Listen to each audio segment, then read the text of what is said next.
What's up? What's up? What's up, family? If this is your first time watching the show, first of all, I need to know where you been, what you been up to. Tell me what's going on. This is your boy Jay. And this is What's Up, Family, an opportunity for us to have an enriching conversation. Where we believe that everyone brings something to the table tonight. And that whatever that is that they bring, we definitely want people to know that it's something that we all could definitely learn from and grow from.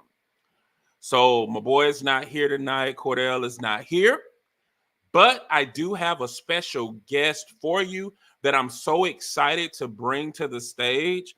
I mean, he even got like kind of like a dope name, like he could be technically like a superhero. Um, his name, like, I mean, his name Dr. Kane.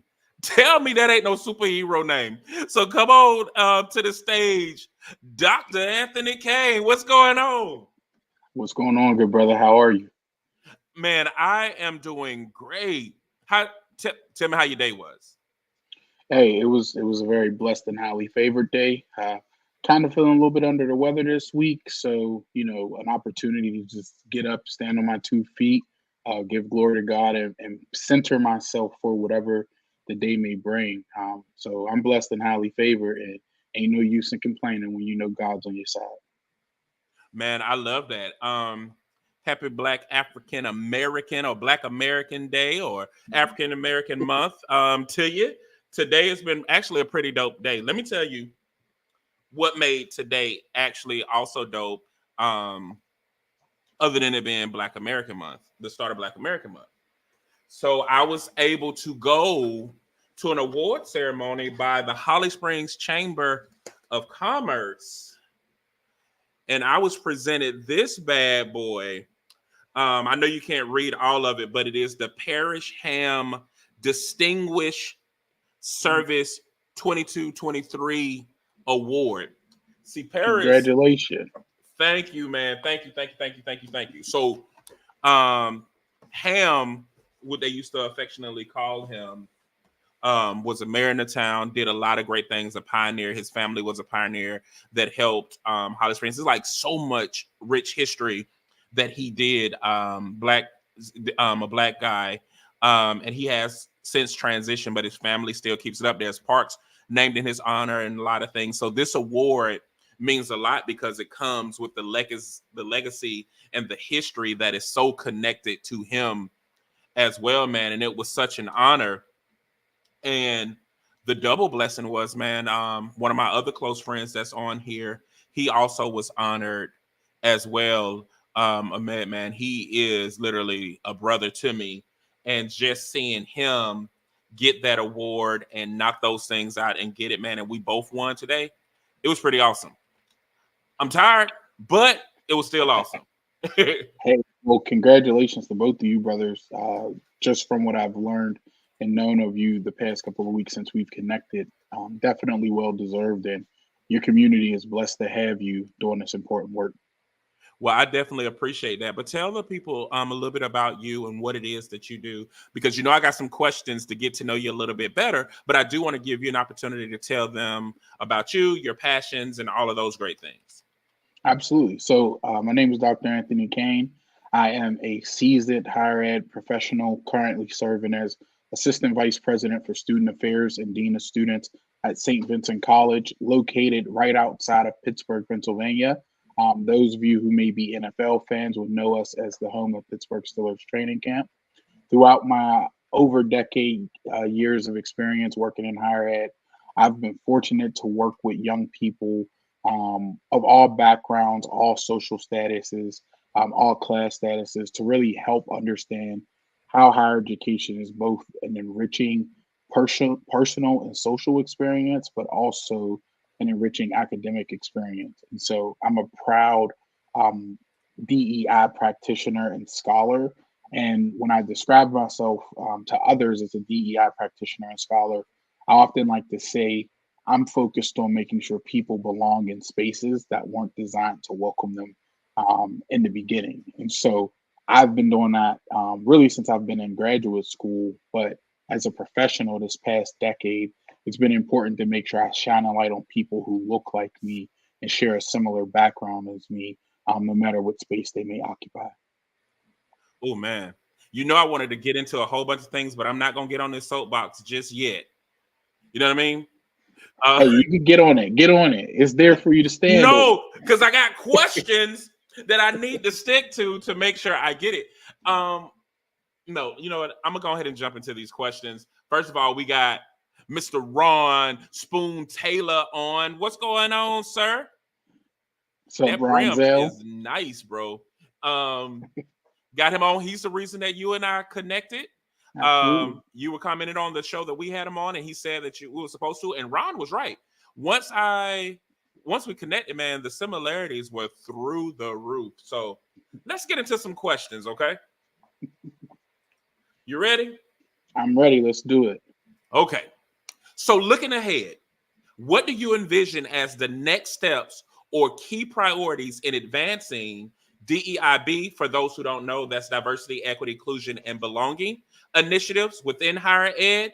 And how do you see yourself contributing to these efforts? Thank Oh, you. Jay, you came that quick. I was gonna say that you came out the gate with a fastball down the middle. But no, I think it's extremely important that we center the voice of the students. For as long as higher education has existed, so often decisions are being made by board of directors, board of trustees, the president's cabinet, other high level administrators. But so often do you hear the voices of students represented in big time decisions, strategic plans, master planning, even something as simple as uh, deferred upgrades or maintenance across campus communities. And so being fortunate to work at the institution I work at currently, take a lot of pride in being able to represent the student voice in different conversations and meetings, because not only are you amplifying their needs and concerns, but you're making sure the quiet voices in the room are being amplified. And so when you think about diversity and equity, those are two values and principles that we as a human race have been almost coached to shy away from because of the political fuel that they may offer or provide in certain spaces. But I always encourage people, diversity is who we are.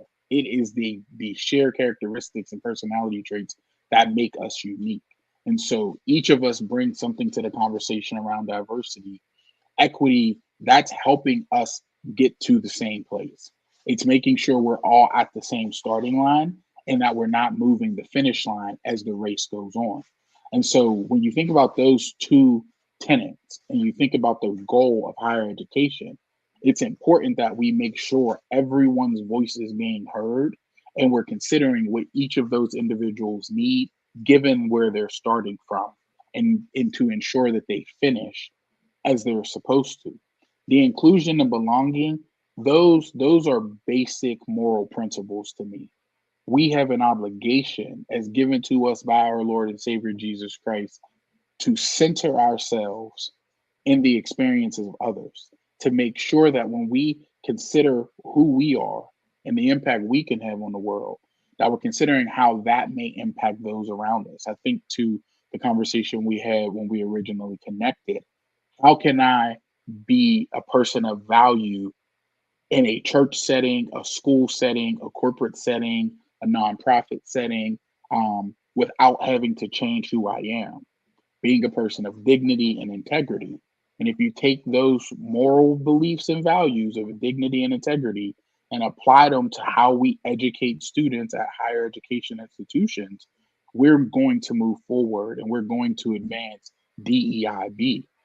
For myself, I have to continue to be a relentless advocate for student voice, but more importantly, I have to stay committed to the big picture. And so, lots of people get excited about fancy titles and being able to make certain decisions. I don't necessarily get too wrapped up in that. I like a title. I'm proud of the titles that I have, but I don't want those to define the impact I can have. Hmm. It's a lot of things that you said in there. Um, and I wanted to go back to one of the statements because it did resonate with me. A lot of I feel like a lot of people struggle with who they are versus who they're expected to be, and also where they are, and also where they are in their life, if that makes sense. It's it, Nothing is wrong with accepting who I am and separating that from where I desire to be, what I would like to be, but also a lot of people don't know where they are in their life to adequately articulate that. So for individuals who are finding themselves as they navigate through the diversity, understanding of themselves, what will be your response to that? I think it's important, there's always a greater purpose to the work you're doing. And so when I'm working with college students and younger professionals, I'm always asking them what their why is. And I'm always asking them what their purpose is. And in a talk I was fortunate to give earlier this evening at my alma mater, I asked, what are you doing to prepare yourself for the moments that will matter the most? And so it's okay, to your point, to be, kind of complacent in where you are, because you know who you are and you know what you're capable of. But so often we focus on getting to that next level or taking that next step, and we lose track of who we were meant to be. And so you have to really be self aware and take pride in being an emotionally intelligent individual, so that way you can understand the steps to achieve X didn't challenge me. So I'm capable of being more. What do I need to do to prepare myself for what those next set of challenges may be? But also trust the board of directors you have around you. Every one of us should have a board of directors that helps us make the key important decisions in our life, and make sure that we remain true to the foundational principles that make us who we are. So what was that question again that you asked them? What are you doing to prepare yourself for the moments that will matter the most? So what is your answer to that? For me, Yeah. I'm always being critical of where I could have been better. So on my drive home from work after I gave that talk, I was going through where I could have maybe drove home a point more, or where I could have allowed for an opportunity, for maybe a question before I continued with the remarks that I had. And so I believe in being my worst critic. I don't ever want to be caught off guard by something someone's challenging me to do better, or something someone's encouraging me to do better. I'm constantly asking, Spoon, my other friends, my wife, what can I do to make sure the next time this situation comes up, I'm more prepared? But more importantly, what could this look like, you know, if it happens in a higher education setting? What would this look like if I'm consulting for a nonprofit? What could this look like if I'm consulting for a major construction company? And so constantly questioning, and anyone who knows me personally knows I will ask you some questions. Being in a room with me is almost like being interrogated, or being an athlete after a big game, because I need to know how you came to that decision. I need to know what the reason for that decision was. And not because I'm trying to be overly critical, but because understanding all the little tidbits that make, you know, monumental things happen is important. And I think we each have moments in our life that are pivotal to who we are now. And then we have moments in our life that will be pivotal to who we're becoming. And so for me, everything that I've gone through in college, trying to overcome obstacles and barriers while also be a driver for change, has prepared me for the role that I'm in today, which isn't a role I ever intended to have. I never had a dream of working in higher education. Honestly, I didn't even know it was a career path that could be pursued. But my relentless advocacy as a student, at my alma mater, kind of informed that this was a possibility. And I wanted to be one of the people making a difference, not one of the ones taking orders. That's actually pretty good, and it's funny. Like, oh, Spoon said we might be brothers in a past life. Yeah, we brothers in this life. Um, The biggest challenge that I've found is it's funny like how we overlap, and I am a little bit older than you. I'm a little bit older than you. So um I remember being the critical version of myself, and I remember the like fine tuning and sharpening myself. And I realized like at this juncture in my life, it's the showing up transparent and authentic, which is a space I've never really been in. Like it's like I don't know if it's being a merely just being a black male or is it something other people experience. But as a black male, I have to be mindful of how I'm presenting and also how I'm received. So a lot of times there are rehearsed behaviors that strip me of being organically me. But the older version of me is at a place now where when I measure quote unquote the success rate of an experience now is how organic or how authentic I was in that encounter. You see what I'm saying? And I think that some people, depending on going back kind of to what we were talking about earlier, depending on where you are and where you desire to be, that determines kind of where or what is necessary. Like you may be in a place where the organic and authentic you can't be fully present. You may be in a place where you're trying to figure out who that authentic person is and how it wants to present itself. Because sometimes, like, one thing that I did have to learn is how to be brutally honest, or just how to be honest. I take away brutal, but how to be honest. I used to like screen thoughts, like if I say this, they're gonna feel this way. Now I just say it, and it's like the cards fall where they lay, type thing. You know what I mean? So that's what you had Well, me thinking about there. Go ahead. well, and it's important that we not switch up who we are so much that we lose track of who we are. And Right. that's always been something I've challenged myself and my students with is do your best to avoid falling victim to code switching. Like obviously there are spaces where you have to for your own safety. But if you're constantly changing who you are to fit in spaces, how will you ever know where you're supposed to be? Well, it's another term that they have started using in replace of code switching. They call it cultural meshing. And I do like that a little bit better, where you come into spaces and you are observing the cultural norms, and your attempt is not to lose yourself, but to be authentic and aware of what's happening. Hmm. You know what I mean? Yeah, It's like I like that. if you see everybody dancing, you don't want to be the one that's just sitting on the wall. Like you Yeah. want to entertain and engage, but the same thing, like sometimes people say, like, I want to show up a different way, but you don't go in the library being loud because you're fully aware of the culture.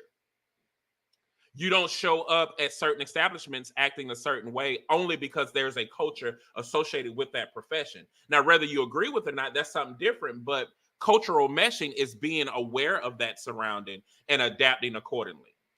Code switching makes you feel like you're leaving who you are to be something else. And so cultural meshing, I tend to lean more towards, and I think it's appropriate within reason if you definitely are not compromising who you are and losing yourself. You know what I mean? No, for sure. I'm definitely going to adopt that term and use it moving forward because I like the connotation that that gives versus code switching. It's not you stepping outside of yourself to fit in, but instead allowing the space that you're in to permeate within you. So I love that. Exactly. And I feel like once you are organic up, Kia is on. Kia is actually from Philly, but she's down in Delaware now. But she's a model, makeup artist, and like she's doing shows all over the US, man. Like she just did one like in Texas. She did her first Nice. international show in Canada. So she's definitely one to know. Hey Kia. Hey girl, hey. And her Philly accent be coming out thick. I'd be like, girl. Right? He said, speaking truth, speak volumes for those individuals who wish they had a voice in the room. Amen to Yes. that. Yep. She said, she has a boutique and all of that too. That's the House of Shiva that she does. Oh, She doing a lot of things. And speaking of which, because we're talking about DEIB, I feel like Kia, and it just happened that you came up, so I'm not trying to blow your spot up, but she's a plus size model. And her fashion is designed and geared towards plus size women or full figured women. And what I like about that is that when we talk about DEI, for some strange reason, appreciation of self is sometimes limited to size or body type. And what Kia has strategically done that very few people have done is show women how to present themselves in a way that they feel confident, but it's also tasteful to not only them, but those who are observing it, like her material, the things that she uses, the way that she does it. I think it is very ingenious, and I wish more people would do that, because you get some people that try to talk about how we should present ourselves, but a lot of times people need help. Like, it's not that they want to lose weight, it's not that they want to gain muscle, it's not that they want to do a lot of things. Sometimes people don't know what fashion works for them, what material works best for them, and so partnering with someone who has that insight, I think, is key to not only building self-esteem, but building communities. And she's doing a lot of things that are pretty positive in there. So Kia, thank you for what you're doing, man. I don't know why that made me get on the soapbox. I just feel like when we talk about DEI, we talk about everything, but we don't never really talk about fashion. well, yeah, because we have to make sure people feel, you have to feel good when you're in this space. It's one thing, we always talk about accessibility, and allowing people to enter a space, but if you don't feel your best in a space, it's the same with us as men. If your tie's too short, or maybe your pants don't fit right, or something like that, then you're not going to have the confidence that you need to set yourself apart. And so shout out to Key for doing what she's doing, but more importantly, for making sure she's being fashion forward, and not compromising on style, with her product and her brand. So shout out to you. She said confidence in class. Wait, it is confidence in class is what she Mm, does. But she also says she's a stylist. She does both male and female. No, because how tall are you, bro? 6 foot. You 6 foot. Spoon, you not, man, Kill, you might need to connect with Spoon too, because them all 6 feet and above. I'm 5'11", holding on strong in 1/4. 5'11" and 1/4. And if I put on the right shoes, I'm even 6 foot. But these are 6 footers, like natural. And they might be some people, because she does shows and she's always looking for like male models. And I know because y'all just did a movement about the guys dressing up and Yeah. stuff like that. That's up Kia's alley. Yeah. Well, we do. Spoon does the Blackbird Kings, but he also does Blackbird Queens. So he has like highlights black women in Pittsburgh, who know how to dress and put it together as well. And so I believe Blackbird Queens 2 is coming soon. I don't know the full details, but definitely would be good to connect and kind of make sure folks understand the intent of what Spoon is looking for, because he's very intentional in making sure fellas show up looking their best. And no one has disappointed, but I think we'd get more buy-in if we helped people understand what we mean when we say their best, because the standard of beauty varies based on one's access to high fashion, or high quality clothes. I love that access. You know, access is my favorite word. Accessibility is the thing that people don't realize, and they always confuse admissibility with accessibility. Some people might invite you to the room, but that don't mean they're gonna give you access to things. Look, they doing exactly what I told them to do. Thank you, Kia and Spoon. Yep, exchange information. Perfect. Well, he's outside of Pittsburgh. She asked where you were. They're outside of Yeah. Pittsburgh. But she travels pretty often and pretty regularly, and she doing some dope things. Okay, perfect. Man, let's get to the next question, because we're gonna stay on that one forever. Okay. So here go one. Balancing a career in Mm, academia with family life can be challenging. How do you navigate this balance? And how has being a husband and father influenced your approach to fostering inclusive environments? You know, I set that mm. up for you. Ooh, Boop. you took the conversation we had previously and just broke it down in a question. I love that. Ain't he Oh, nasty? He just rude like that. so so anyone who knows me knows that for me, one of the biggest non-negotiables is being a father and a husband. Like I'm very adamant about being where I need to be for my wife and my daughter. Even tonight, I stayed at work late to do my previous engagement, but knew if I left on time from that, I would have time to spend with my wife and daughter before this. And so, even being masterfully in how I plan my days, try not to have back to back long days at work, or back to back early days, making sure that when I'm in the same space as them, I'm present, and not, holding on too much to what the work day may have been, or what the next work day may be. Um, I've really been intentional on trying to disassemble the idea of work life balance. And this is something we talk about in our group chat often. And as Spoon knows, it's not really attainable. Like there is no way to give the same amount of time to work in life, because you're at work at least 40 hours a week. And that doesn't allow you to be home sometimes 40 hours a week. And so I like to not think of it so much as work life balance, but you know, understanding where work and life can coexist. And so, for example, not this weekend, but next weekend, I have a alumni event on Saturday, and my wife and daughter will join. My wife is an alma mater at St. Vincent College, so that helps. But even if she wasn't, it's a family type event, and so my family, is more than welcome and deserving to be in the spaces in which I work. I think also being honest with myself about where I want to be, and how my family is going to play a role in getting there. I'm not a fan of sacrificing the people who I'm going to need when times get tough. So that's family, friends, even close colleagues. I think it's important that we're constantly figuring out a way to make it work. And I'm infamous for saying you're never too busy. And Spoon's probably laughing because it takes us like 6 weeks to get together amongst our group of guy friends. But it's not because we're that busy. It's because we are prioritizing who we need to be in other spaces, knowing that we're not compromising who we are to one another as friends. And so I think folding work and life together when possible, helps when you work in academia.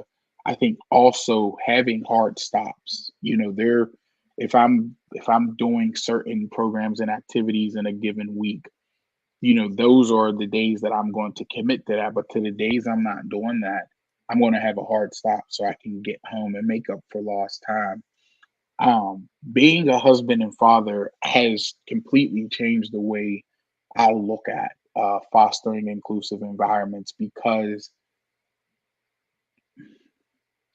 you don't know what it's like to be responsible for someone else until you're a husband. But then when you become a father, it magnifies. I take pride in being the protector of my family, but at what cost?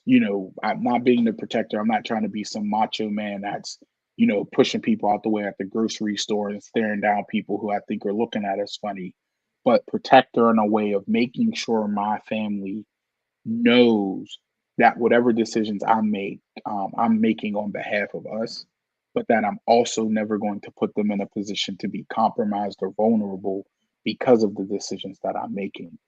And since I have a daughter, and obviously my wife is a woman, that has really, I just felt like I might have had to clarify that. What? Um, I listen. I committed to saying it. I committed to saying it, and I was like, I don't need to clarify that. It's been a long day. I didn't have coffee. I'm sorry. So people are probably cracking. They're probably like, "What? Of course, your wife is a woman. You said that." Lord, forgive me. I ain't never claimed to be your smartest soldier or most punctual, but when I show up, I'm sorry. It was just speaking. Look, talking about cultural meshing. You was on it. You was on it, and then you was like, "No, I'm gonna go left right now." I stumbled. I stumbled. I got distracted. I have speaking of balance. I have the baby monitor behind my screen because my wife stepped out to get us dinner.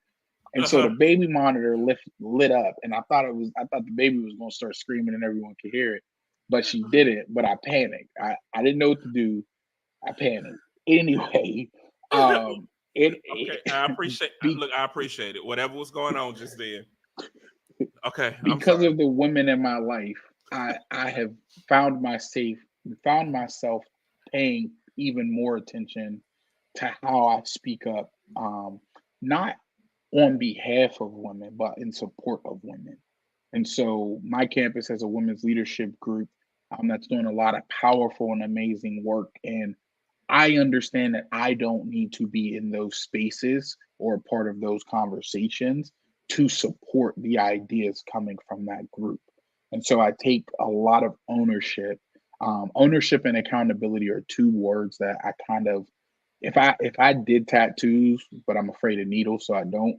I'd probably get a tattoo that had ownership and accountability in it in some capacity, because I think it's important to take ownership for how you contribute to change and how you influence and motivate change. And so, in the past 3, 4 years, since becoming a husband, I've really been intentional on making sure the women around me in my work life, aren't falling victim to some of the historical challenges and disparities, whether that's pay, promotion.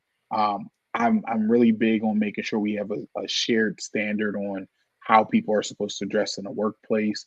And I think that I've always been a good guy, but I don't know, prior to wanting to be the protector of my wife, that I ever really considered, all of the historical misogynistic issues and policies in certain areas. So that's been one of the bigger impacts.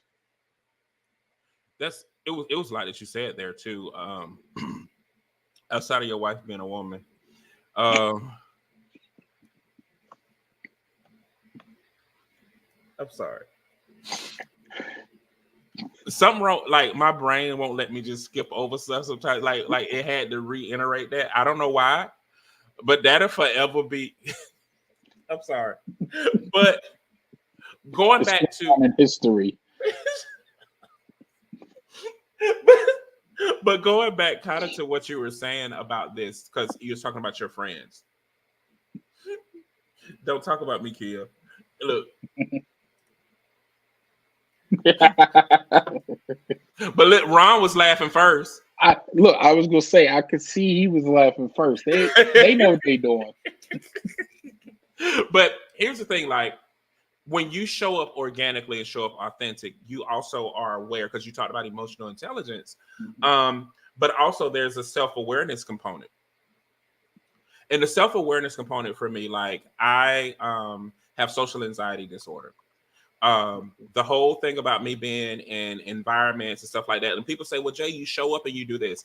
Yes, I am disciplined to do what I am supposed to do, but that doesn't mean that I am void of whatever quote unquote disability that I have. And the medication helps me deal with you people. See, that's the good thing. Like y'all don't understand it. It ain't me, it's the drugs. But but one of those things is like, as much as people think that I'm like organized, I'm really not that organized, and I have commitment issues when it comes to planning events. So if you Mm. wait on me to plan an event, it may not be that I'm busy.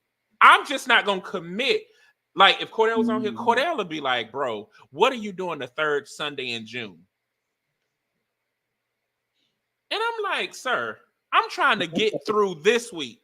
This week ain't over yet. We got a whole Friday and a whole Saturday left, and you talking about June? But that's how he does.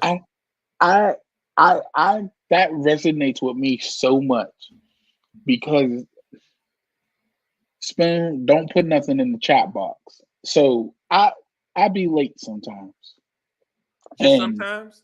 most of the time, not when I need to be on time, but if it's up for debate. And I said to one of my colleagues once, sometimes I'm late because I wasn't sure I was coming because I got distracted or I had committed. I'm ignoring that. I committed to it, but I didn't commit. Like I didn't consider all the things I needed to do before getting there. So like when we link up as our friend when we link up for brunch or happy hour, I actually rely on my wife to try to keep me on time or at least get me there at a decent time. Because if we're meeting at 5 and I know it's going to take 30 minutes to get there, I'll book my day up till 4:35. And then it's like, well, I didn't count in time that I needed to get ready or time I might need to get gas. And it's not because I don't respect or value the time of the people who might be waiting for me. It's that I get so caught up on what I think I can accomplish. And the ADHD don't help by any means either, but I appreciate that. I'm not scheduling anything out in the third Sunday of June though, because that might be Juneteenth. So you overcommit and I undercommit. Oh, I will overcommit. I mean, Oh I yeah, that ain't scheduled this and another talk in the same night and was like, I guess I'll eat after because well I no. wanted to do both. Well, I did And something stupid too. I did the same thing. I had a town meeting before this. Why did I why did I say yeah, let's do Thursday, knowing I had to run from 2 towns over to get here for you to be late. we we it Look, took for you to be late, we scheduled this 2 weeks out. and you was late too. And you know why I was late? Spoon, you want to know Because why he was late? because I decided the dog bowl needed to go down, and I spilt the water. And I was like, if my wife come down these steps and see this water that I spilled running towards her new carpet she just put down, I'm not going to hear the end of it. And so I was like, I can clean up the water. It ain't going to take that long. And then I ended up doing dishes. I thought you told me you was on Zoom. I was on Zoom, and that was all while Zoom was updating. And meanwhile, I wasn't even supposed to be on Zoom. I But just see, assumed. but no, I'm never late. Like if I'm late, it's a rarity. It's like a blue moon. I hate being late. My mama raised me. It's better to be 30 minutes early than 1 minute Yep. late. But now Cordell, he can't get on time if it save him. I think he planned the time of the event so he can be late. Now he'll plan, we're gonna do this in June. But when that June date coming at that time, he is gonna be late. See, if I plan it, I'm on time. I'm not late to my stuff. I'm late when you give me the time. But if Cordell is I over give the time, outreach. He plans it and be late. Look. So what you're saying is Cordell was supposed to be here. He just ain't make it yet. Oh well, no, he got class. So look, he got a Okay. real reason this time. Okay. But Okay. that guy is always late. But I think what prepared it was my ex-wife because she was always late. We was together 15. We was married Mm, 15 years, mm, and we're driving the same car, which means I'm early. I'm early, 30 minutes early. mm. Why is she getting out that car 45 minutes late? We drove the same car. Y'all got there at the same time. Same time. I'm there 30 minutes early. She 15 minutes after the time started getting out the car. And she used to sit there and be like, I don't know what happened between the car, me in the car seat in the car door. I don't know what happened. And I know it got to be a phenomenon because my oldest is just like that. Ooh. We'll drive to the grocery store. I'm in the grocery store shopping and my child just getting out the car. I say, what happened? I don't know. Like I thought you got out the car with me. I did. Where'd you get lost? I don't Between the seat and the door and closing it. know. Maybe they got stuck between the seat and the door. But listen, Maisha said you speaking to her soul. If it's up for debate, she I might be might late. be late. And she do too. And do she be made late. it rhyme. Well, she's a poet, rapper, and a singer too. He said, "This is why y'all." I said, "Y'all, bro, I can't be late now. That upsets my soul." Don't let Spoon fool you. When we were in college, Spoon would say, "All right, I'll meet y'all there." It'd be 2 days before we saw him again. Well, I can I respect thought that. you was coming to hoop. You was our fifth one. Oh, my bad. My bad. Well, that ain't So- late. That's ghosting, and I am a great ghoster. That's a gift that a lot of people don't have. I will say yes, and I will not show up on you. Or you'll show up early enough to say you were there. Exactly. And I'm And already then- planning my exit because I told y'all I got social anxiety Okay. disorder. So I'm planning how I'm going to leave. And no, you ain't going to know. I'm going to be at home rubbing my feet together by the time you notice I'm gone. So now, and I will tell you, like, because when we think about family, see, look. Yep, because I'm still waiting on you to respond to my text from yesterday.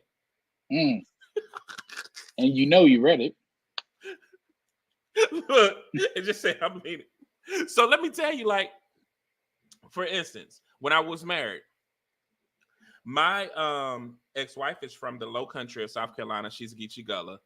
And it forced me to understand the diversity of language in ways that I never looked at it before. But it expounded my vision on understanding the diversity of Black Americans and how we sometimes send. He sent a response. He got proof. It ain't come to my phone, but look, he like my daughter. It's stuck between that sin. Yep. It's in the cloud. It's Right. cloudy with a chance of night text. Right. But I realize that sometimes, especially when we talk about Black Americans, we tend to limit the exoticness or the diversity that's within the Black experience. And there's so many things that we can learn. I'm not going to get on my soapbox about AAVE. Not that I don't like it. I just don't like how we in America will change the name of something or lessen it. Like we'll call it Ebonics or we'll call it AAVE when it has a name. But when it's Black adjacent or African adjacent, we tend to not say it. Like we call it Geechee Gullah. We don't call it African Creole. But our white adjacent, we call it French Creole. And there's so many different types of Creole that we establish. But for some strange reason, when it comes to African Creole, we'll call it Ebonics or we'll call it some other name that doesn't have a nice exotic type or pleasing type terminology. So that's a whole nother thing on a whole nother day. But I'm not going to go on that. But a lot of times when you're around people and you are an observant person, it will allow you to learn more about who you are and who you are connected to or who you tend to connect with. When I was an exec, I used to teach on, there was these competencies, Lominger's competencies, how to be a successful salesperson. But the key to it was, one of the elements was how you're presenting. So in short, if I offended you, I don't offend my intention. I come from a place of an offender. So in that moment, I have offended somebody. So I'm an offender. What do I need to do to come out of being an offender, not one who's defending the offense? And the same thing happens with managing vision and purpose. If somebody don't understand their role within the vision, a lot of times it goes haywire. If you can show people their role within your life, if you have a clear vision of who you are, tying it all the way back, if you have a clear vision of who you are, when people come into your life, they'll understand their role within that vision and move forward. And I think a lot of people haven't even gotten that far because there are different friends for different reasons. And it's okay to express how you need those friends and people to show up in your life. That's all. Well, and everyone comes into your life for a reason, but you have to be prepared for those who only came for a season. And Right. you can end a relationship with someone, and it doesn't have to end on bad terms. It doesn't have to be confrontational or surrounded with conflict. It's okay to just outgrow the circumstances of a previous relationship. I mean, every friend group's not an entanglement. Ooh. You preaching right, good, right, Reverend. You know what I like about that too, though? Is that sometimes people don't understand how seasons work too. There are some people that come in your life for every spring. There are some people who only come into your life for that season only. And then there are some people who are season O who are helping you transition through different seasons. And I think that we miss what that is. So they're like, why you only come around when? That may be a person that only needs to show up. And we're not talking about the users and stuff like that, but that may be only a person that shows up when that need is needed. Like I have a childhood friend that we've been friends for 30 something years. We don't talk every day. We don't see each other. What's the year is this? I probably ain't seen that boy in about 2 years. But let me say I need something. He'll show up in that door quicker than people that live in this town. Because that's the type of friend it was. And I remember in our friendship, there was a time when I was like, we ain't really friends like that and blah, blah, blah, blah, blah. But then when I said, you know what? I can trust you to always be there for me when I need you to be. And that's the type of friend that he is. Then you do have some friends that are there through every step and every journey of your life. And sometimes you feel like they're closer to you because of the proximity, but that may not be so. It's like when you understand their role within your life, it helps to keep those people right where they need to be. That doesn't mean you won't miss them. Like, do I miss my friend that's been my friend for 30 years? Yeah. But our conversations are never like, man, I ain't heard from you in 2 years, or man, I ain't heard from you in 6 months. We pick up where we left off. We explain what it is that's going on, and we keep it moving. And I think some people, because they lack vision, and this is what I tell people, if you don't have a vision statement for your life, what is leading you? What is your life statement? Like, how do you know what it is? And a lot of people always say they know what their purpose is. Is your purpose included in your vision statement then? Does your purpose align with your vision statement? And does your board of directors support that? They probably ain't got no. I'm trying to tell these people ain't got no life vision statement. Because I try to tell people, write down a life vision statement. Like when people ask me mine, my life vision statement is, I believe that everyone can experience change in a single thought. I believe that once you begin to think differently, change happens. Yep. It may not be the manifestation of it like some other people do, but I help people uncover them. So when you're talking about whether I'm teaching, I'm speaking, or doing anything, I help people uncover them so that they can see themselves in the light that they see it from a purpose lens. Mm-hmm. And it's not up to us. Like a lot of times we sitting there fanning branches when we don't understand roots. So I'm not getting caught up in the branches and what that could or could not be. It's very important for us to really take a moment to step back and say, okay, what's going on internally? That's just as important than what you see outwardly. That's all. I don't know why you put me on that soapbox, Reverend. Well, and when you were talking, what it made me think is there are a lot of people who think that they're living a life of purpose, but they're living a life of sole proprietorship. That's why they ain't got no vision.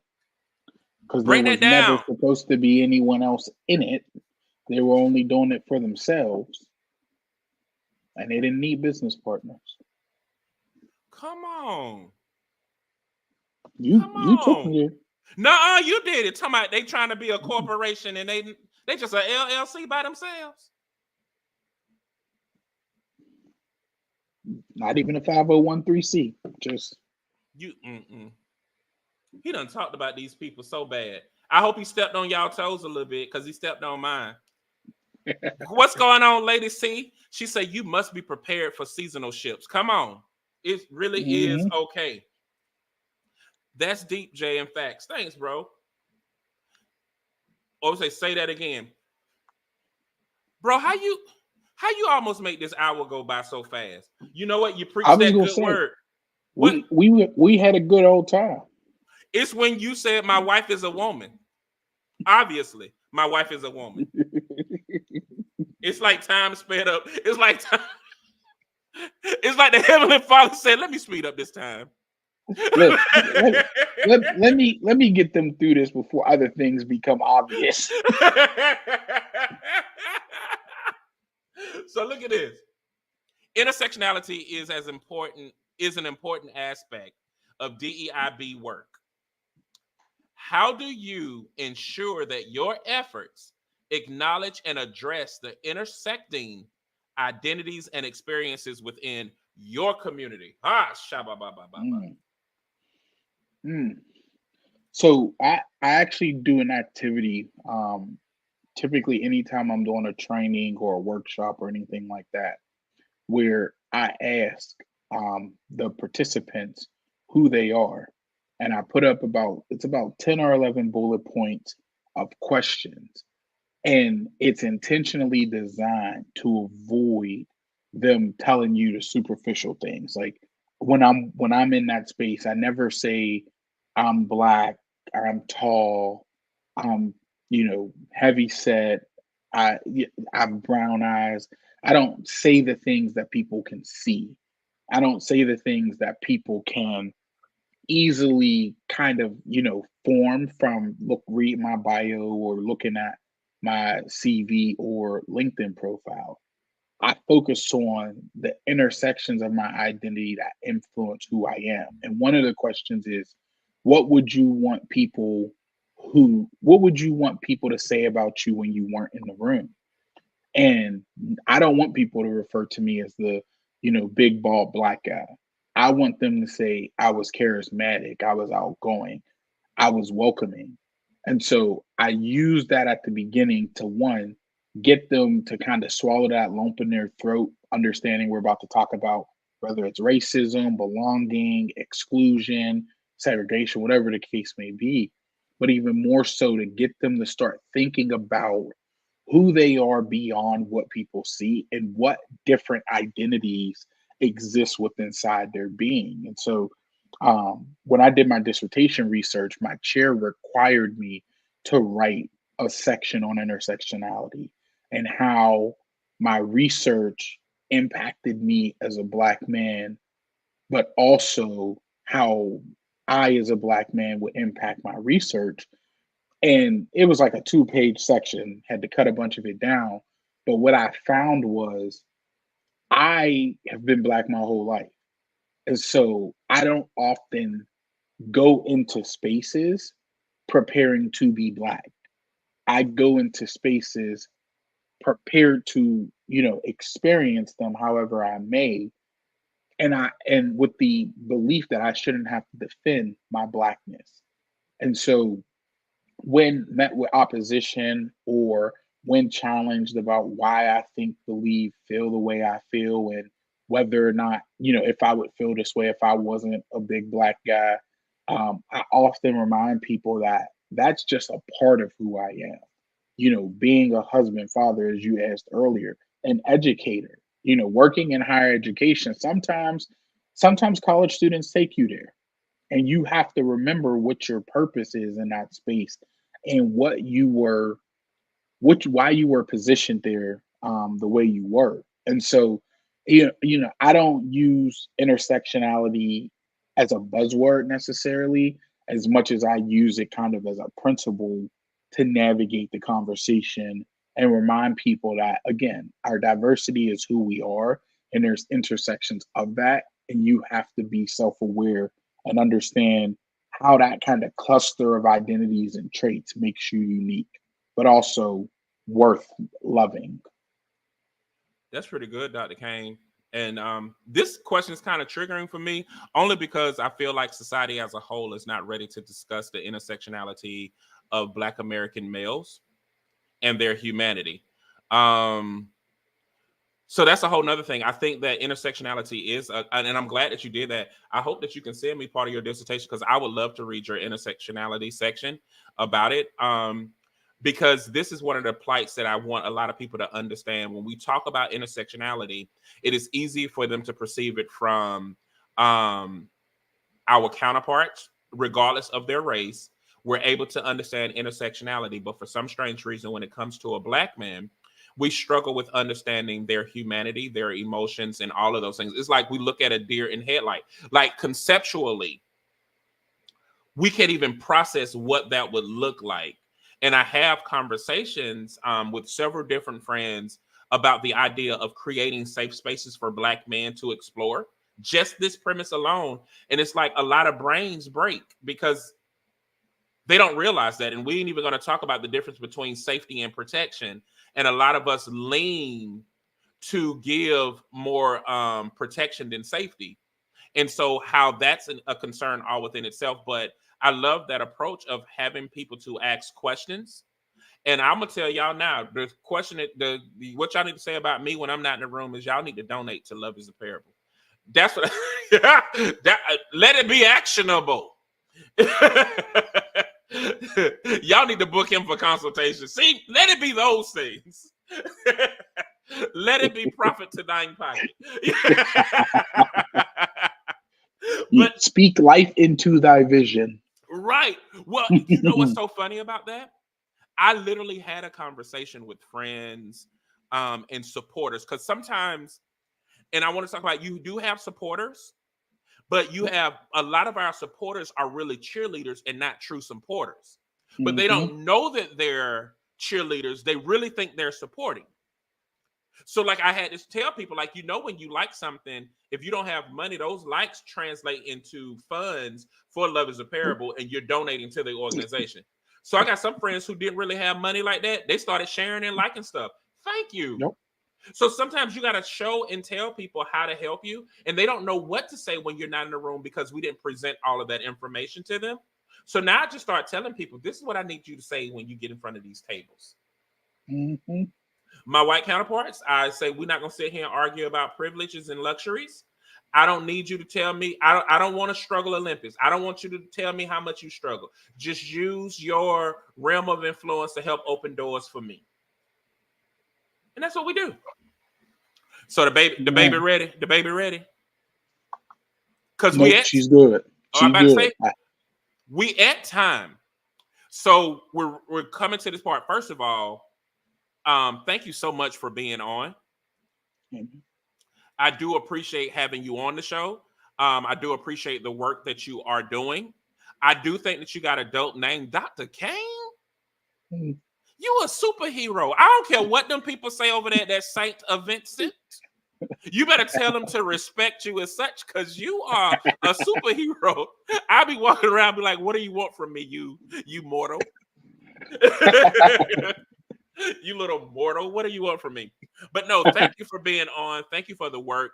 I do look forward to having you on again. There are a couple of people that I do want you to meet that work in the DEIB space, who I think will be even more enriching, who will bring different dynamics, especially about that intersection component. But I value the work that you do. I value the conversation that we had offline. I value Spoon. So there was an indirect value to you that became a direct one. So thank you for coming on and this opportunity, and not necessarily sacrificing your time, but delaying your eating to break this proverbial bread with me. So I do appreciate that. Absolutely. Any final thoughts you want to leave the people? Well, I love what you all are doing. That Love is a Parable, and I think it's important that the platforms like this continue to exist to allow people who look like us to share not just their lived experience, but their vision for hope.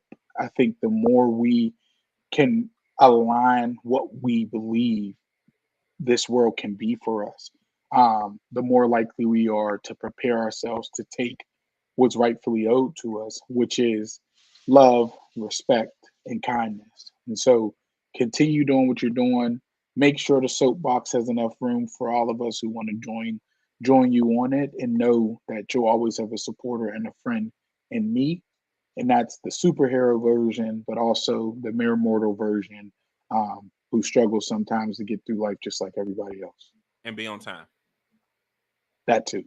Well, brother, I definitely appreciate you. I thank you so much for Ms. Boone said it. Another great episode. I got some more kings and queens. I'm sending your way, Jay. Just wait. Send them on. And you know I'll send some people y'all way. Whoever y'all need, I'll send Yep. them y'all way, just like Kia's amazing. So I do hope that y'all connect and work together. My female best friend is on. Hey, Orvis. Oh, hey. That's my god baby's mama. Oh, hey, Bessie. They old though. They old and rusty, and I still be calling them god babies. No, like they old. They like 24 and 21. But they're my god babies.